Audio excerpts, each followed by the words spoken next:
With permission, Mr. Speaker, I would like to make a statement on last week's European Council.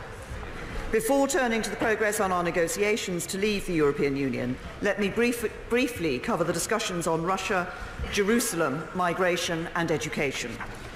In each case, the UK made a substantive contribution, both as a current member of the EU and in the spirit of the new, deep and special partnership we want to build with our European neighbours.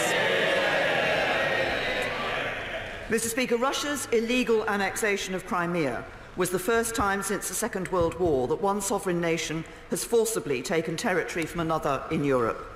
Since then, human rights have worsened. Russia has fomented conflict in the Donbass, and the peace process in Ukraine has stalled. As I said at the Lord Mayor's banquet, the UK will do what is necessary to protect ourselves and to work with our allies to do likewise, both now and after we have left the EU.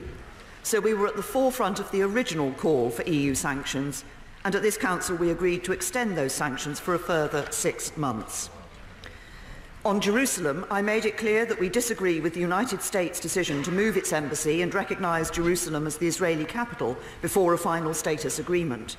And like our EU partners, we will not be following suit. But it is vital that we continue to work with the United States to encourage them to bring forward proposals that will re-energise the peace process. And this must be based around support for a two-state solution and an acknowledgement that the final status of Jerusalem must be subject to negotiations between the Israelis and Palestinians. On migration, when we leave the European Union, we will be taking back control of our own borders and laws, so we will be free to decide our own approach independently of the EU. But as part of the new partnership we want to build, I made it clear at this Council that we will continue to play our full part in working with the EU on this shared challenge. So we will retain our maritime presence in the Mediterranean for as long as necessary. We will work with Libyan law enforcement to enhance their capability to tackle people smuggling networks, and we will continue to address the root causes of the problem by investing for the long term in education, jobs and services, both in countries of origin and transit. When it comes to education, Mr. Speaker, our world-leading universities remain a highly attractive destination for students from across the EU, while UK students also benefit from studying overseas. UK and EU universities will still want to work together after we leave the EU, and indeed to cooperate with other universities from around the world. We will discuss how to achieve this in the long term as part of the negotiations on our future deep and special partnership. But in the meantime, I was pleased to confirm at this Council that UK students will be able to continue to participate in the Erasmus Student Exchange Programme for at least another 3 years until the end of this budget period. Turning to Brexit, the European Council formally agreed on Friday that sufficient progress has been made to move on to the second stage of negotiations. This is an important step on the road to delivering the smooth and orderly Brexit that people voted for in June last year. And I want to thank Jean-Claude Juncker for his personal efforts and Donald Tusk and my fellow leaders for the constructive way they have approached this process. With Friday's Council, we have now achieved my first priority of a reciprocal agreement on citizens' rights. EU citizens living in the UK will have their rights enshrined in UK law and enforced by British courts, and UK citizens living in the EU will also have their rights protected. Mr. Speaker, we needed both, and that is what we have got, providing vital reassurance to all these citizens and their families in the run-up to Christmas. On the financial settlement, I set out the principles for the House last week and the negotiations that have brought this settlement down by a substantial amount. Based on reasonable assumptions, the settlement is estimated to stand at between £35 billion and £39 billion in current terms. This is the equivalent of around 4 years of our current budget contribution, around 2 of which we expect will be covered by the implementation period. And it is far removed from some of the figures that had been bandied around. On Northern Ireland, as I set out in detail for the House last week, we have committed to maintain the common travel area with Ireland, to uphold the Belfast Agreement in full, and to avoid a hard border between Northern Ireland and Ireland, while upholding the constitutional and economic integrity of the whole United Kingdom. And we will work closer than ever with all Northern Irish parties and the Irish Government as we now enter the second phase of the negotiations. Mr. Speaker, the guidelines published by President Tusk on Friday point to the shared desire of the EU and the UK to make rapid progress on an implementation period, with formal talks beginning very soon. This will help give certainty to employers and families that we are going to deliver a smooth Brexit. As I proposed in Florence, during this strictly time-limited implementation period, which we will now begin to negotiate, we would not be in the single market or the customs union, as we will have left the European Union. But we would propose that our access to one another's markets would continue as now, while we prepare and implement the new processes and new systems that will underpin our future partnership. During this period, we intend to register new arrivals from the EU as preparation for our future immigration system. And we will prepare for our future independent trade policy by negotiating and, where possible, signing trade deals with third countries, which could come into force after the conclusion of the implementation period. Finally, the Council also confirmed on Friday that discussions will now begin on trade and the future security partnership. I set out the framework for our approach to these discussions in my speeches at Lancaster House and in Florence. We will now work with our European partners with ambition and creativity to develop the details of a partnership that I firmly believe will be in the best interests of both the UK and the EU. Mr. Speaker, since my Lancaster House speech in January, we have triggered Article 50 and begun and closed negotiations on the first phase. We have done what many said could not be done, demonstrating what can be achieved with commitment and perseverance on both sides. And I will not be derailed from delivering the democratic will of the British people. We are well on our way to delivering a smooth and orderly Brexit. That is good news for those who voted leave, who were worried the negotiations were so complicated it was never going to happen. And it's good news for those who voted remain, who were worried that we might leave without being able to reach an agreement. We will now move on with building a bold new economic relationship, which, together with the new trade deals we strike across the world, can support generations of new jobs for our people, open up new markets for our exporters, and drive new growth for our economy. We will build a new security relationship that promotes our values in the world and keeps our families safe from threats that increasingly do not recognise geographical boundaries. And we will bring our country together, stronger, fairer, and once again back in control of our borders, our money and our laws. Finally, Mr. Speaker, let me say this. We are dealing with questions of great significance to our country's future.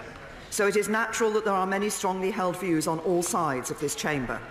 And it is right and proper that we should debate them and do so with all the passion and conviction that makes our democracy what it is.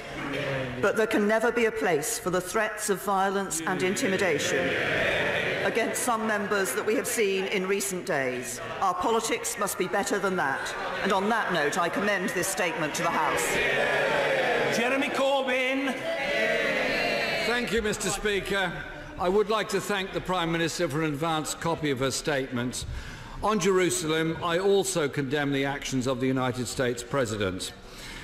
I welcome the Prime Minister's commitment to maintaining a maritime presence in the Mediterranean, but as a humanitarian mission to save lives. As I said last week in response to the Prime Minister's previous statement, we welcome progress to the second phase of negotiations, but that should not hide the fact that this agreement comes 2 months later than planned, and many of the key aspects of Phase 1 are still unclear. These negotiations are vital for people's jobs and for the economy. Our future prosperity depends on getting this right.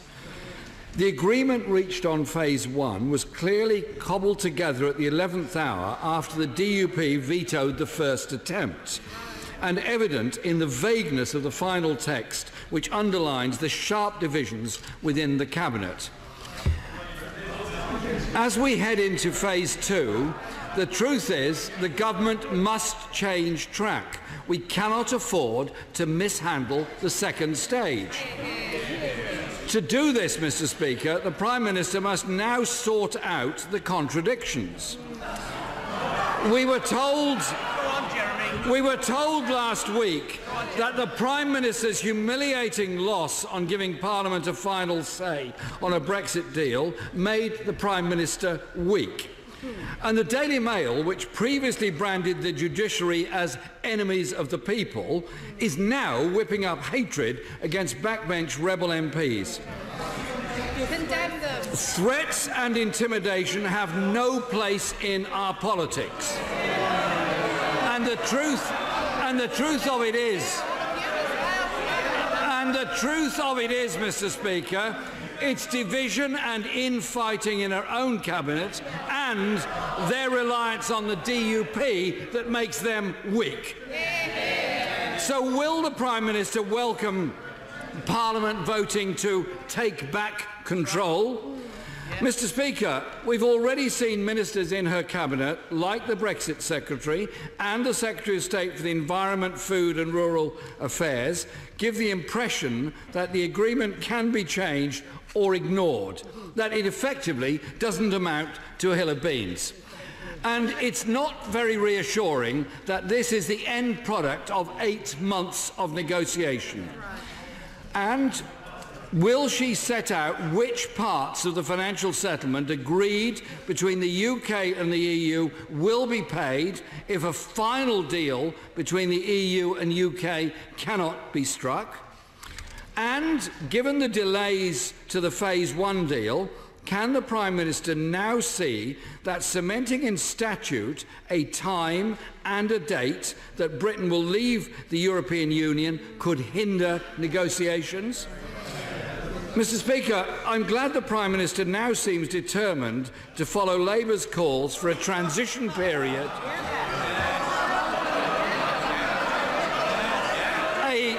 a transition period to create stability. Mr. Speaker, in case they don't want to hear it, I'll repeat the sentence.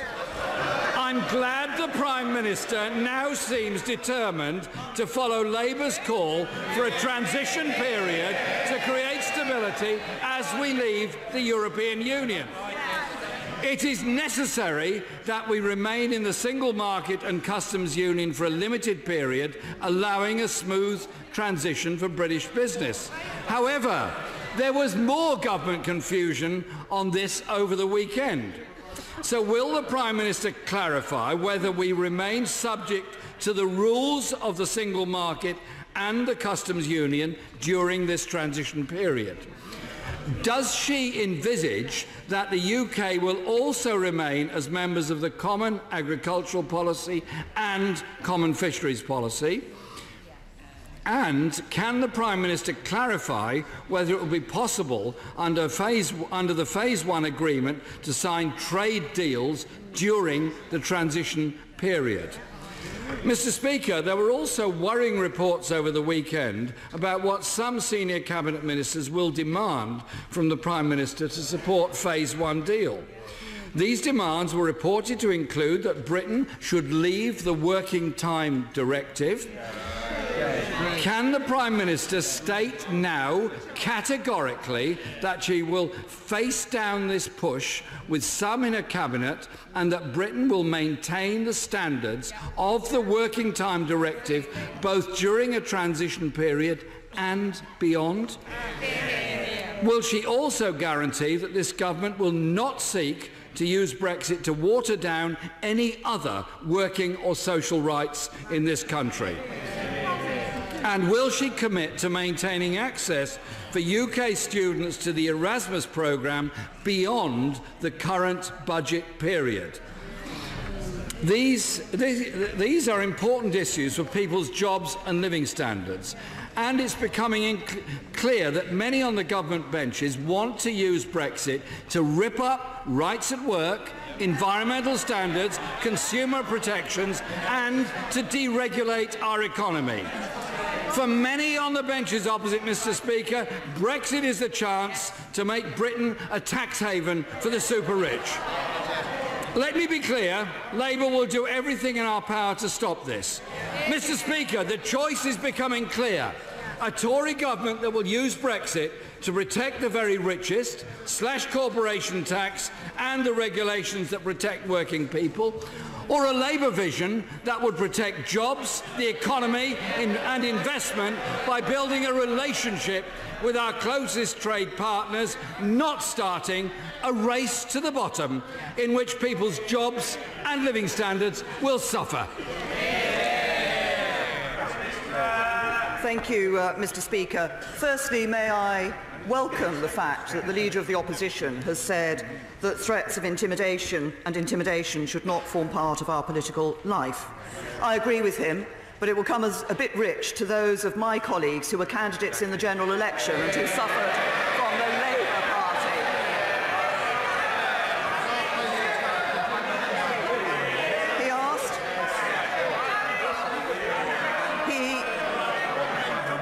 He asked a number of questions in relation to the date of our leaving, to the Phase 1. He said that the Phase 1 agreement was vague. Actually, this is the result of significant work over a number of months, and if he looks very carefully, this is detailed in relation to citizens' rights and gives reassurance to EU citizens here in the UK and UK citizens living in the EU 27 that they can carry on living their lives as they have done and that their life choices will be respected. He claimed that the transition period, the implementation period, was somehow a Labour idea. I have to say to him that he should look at the Lancaster House speech when I was very clear about the need to have a smooth departure from the European Union. The financial settlement that we agreed in Phase 1 is in the context of agreeing the final deal and the final agreement. He has talked about dates of us leaving. I note, in fact, he said we should have triggered Article 50 the day after the referendum. That would have meant that there would be no time to prepare our negotiating position, and we'd be leaving the EU in 6 months without having done the proper work to make sure it was that smooth and orderly progression, and that we did not disrupt our economy in the ways that he has talked about. He asked me about whether trade deals could be signed. I referred to that in my statement. He asked about the transition period. He asked about the common fisheries policy and the common agricultural policy. We will be leaving the European Union on the 29th of March 2019. We will therefore be leaving the common fisheries policy and the common agricultural policy at that date.